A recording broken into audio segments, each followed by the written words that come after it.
Let's be honest, we've all not taken a sick day when we really should have because we didn't want to go through all the trouble of figuring out what our sub's going to do, making sure that there actually is a sub, the guilt of having someone have to cover. I'm here to tell you, take the sick day. It's going to be okay. You're listening to That Music Podcast with Bryson Tarbett, the curriculum designer and educational consultant behind That Music Teacher and the Elementary Music Summit. Each week, Bryson and his guests will dive into the reality of being an elementary music teacher and how music can truly be transformative in the lives of the students you serve. Show notes and resources mentioned in this episode can be found at thatmusicteacher.com.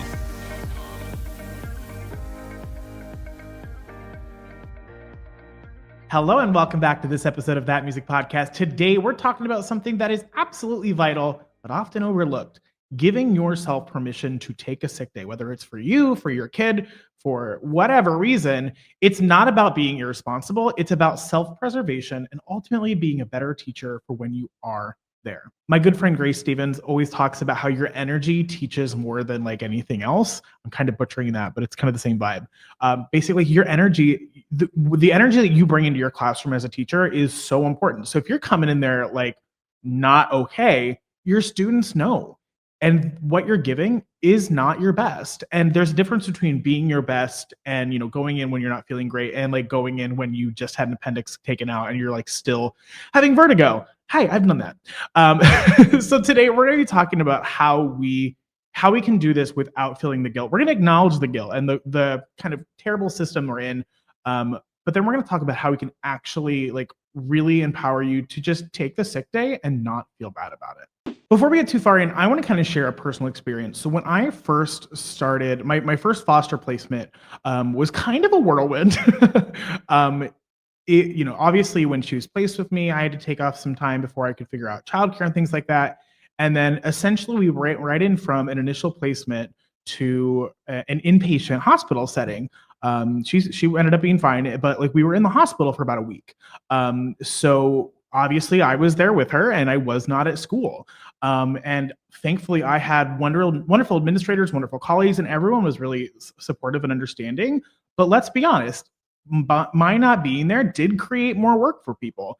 And I kind of struggled with that personally, especially like as I was like sleep deprived and trying to like be there for my foster daughter and kind of figuring out what that, it's my first placement. What is that? What does it look like? What is my role? How does this all fit in?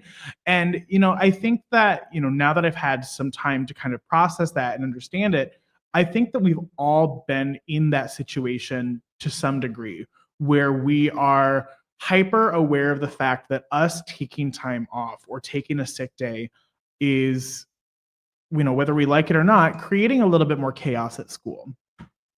And as specialists, as music teachers, we are often the only music teacher in the building. And even if we weren't, it's not like we can, just pull another music teacher in and everything's fine. And we just kind of like, life goes on the way that it would have if you were there. It really becomes to the fact of, we are likely going to need to find a sub. And quite frankly, finding a sub is tough these days, especially finding a sub that will follow your plans, that is comfortable doing music, that isn't scared off by it. And then on the flip side of that, we sometimes get subs that it's kind of perceived as an easy class, right?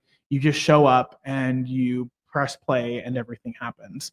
And we want to push back on that a little bit, right? When we leave sub plans, we want to find that balance of, what's easy for the sub, but it's also like showing them what actually happens in music class. So we're not like enabling this perception of music as just all fun and dandy and everything is, anyone can do it. And then let's be honest. There's also the feeling of letting your students down. And we love our students and we don't want them to miss out on music, and we don't want them to we don't want our lesson rotations to be messed up, and maybe there's a concert coming up and we want to make sure that they're prepared. But I want to present you with a counter argument, because the truth is, pushing through when you're truly sick or when you truly have a reason not to be at work doesn't serve anyone. You're not at your best. You're probably going to prolong your illness and you might get other people sick, right? When you have the opportunity to take this sick day, taking a sick day. So bringing it back to my experience I shared earlier with my foster daughter, I had already learned a lot of these things, but a lot of these things became very evident as I very quickly, was thrown into the fire of being a parent who was also a teacher and how I had to do this. So here are some practical tips for taking a sick day. The first thing is having some sort of go-to subplan folder or a digital file or a subtub of just like, I cannot write a subplan right now.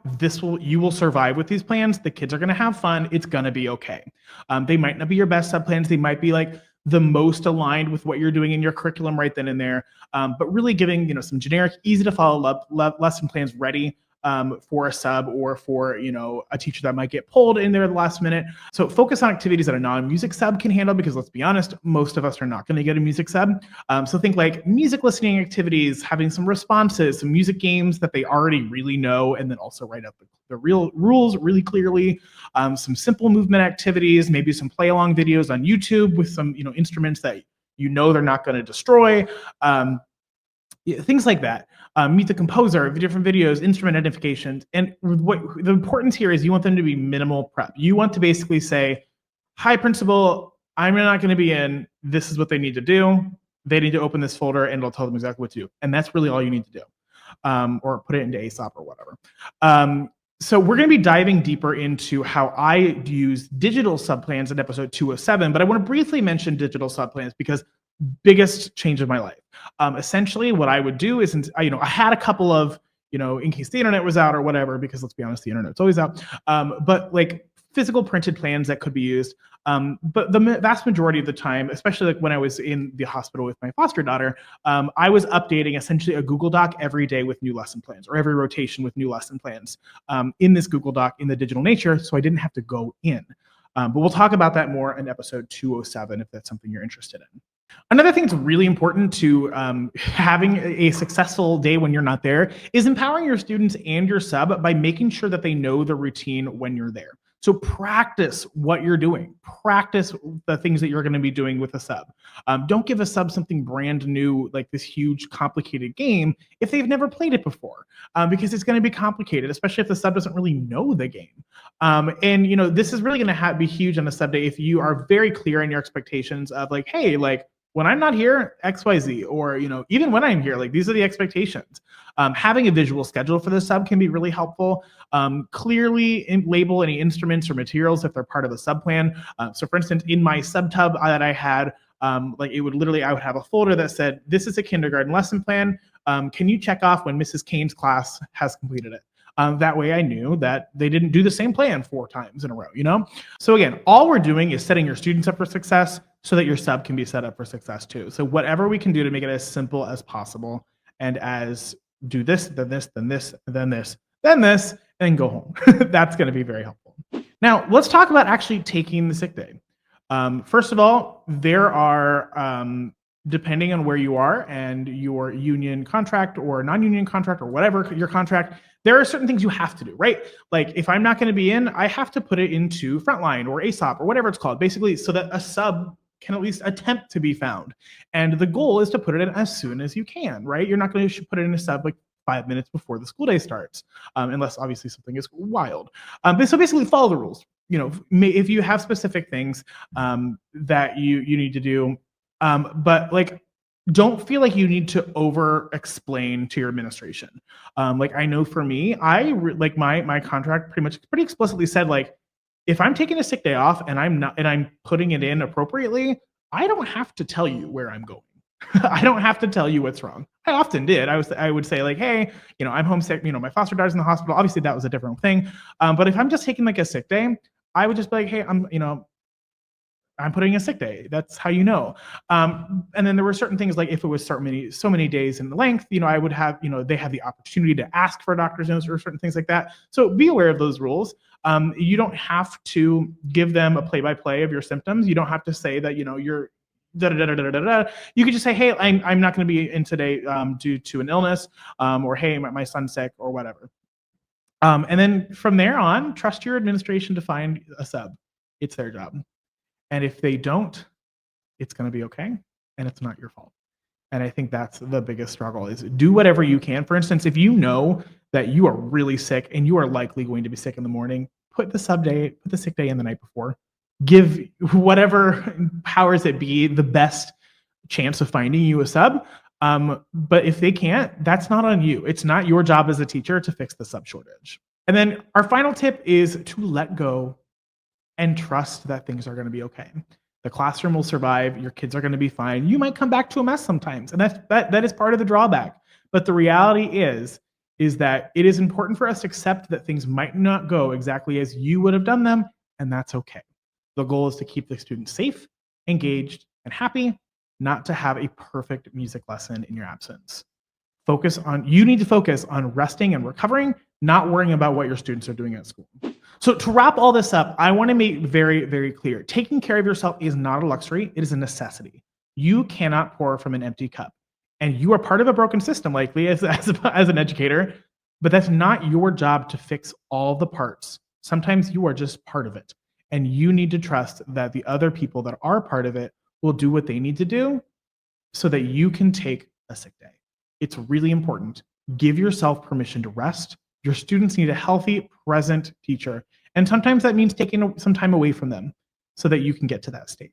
Next week, we're going to be diving into how you can take a sick day without throwing off your whole lesson structure and rotation and everything, because I know that's a really common structure for specialists like us. So if that's something you're interested in, be sure to join us next week for episode 206. And with that being said, thank you so much again for listening to this week's podcast. If you have not left us a review on iTunes, YouTube, wherever you're watching, listening, whatever, I would love for you to leave us a comment or review, subscribe so that you can check out next week's episode. So once again, take the sick day, take care of yourself. And from the bottom of my heart, thank you so much for making a difference in the lives of the students that you teach.